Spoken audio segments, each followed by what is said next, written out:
Toutes les associations familiales, les représentants des syndicats et du patronat étaient à ce grand rendez-vous annuel de la famille.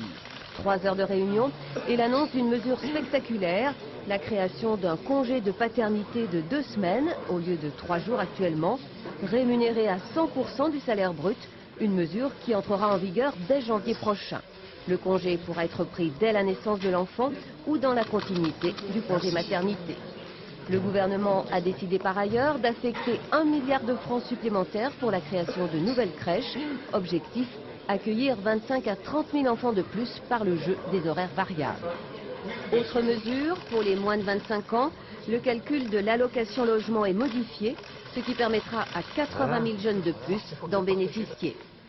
À l'issue de la réunion, Lionel Jospin a tenu à commenter lui-même la création de ce nouveau congé de paternité.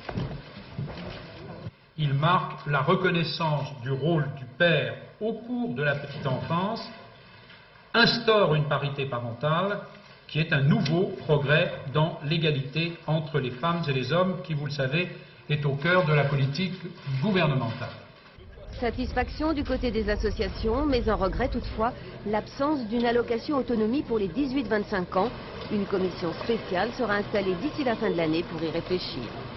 J'espère simplement et sincèrement que le fait de renvoyer sur la commission autonomie de la jeunesse n'est pas la volonté de reporter sine die la question des jeunes, parce que les attentes des familles et des jeunes ne sont pas effectivement complètement satisfaites, loin de là.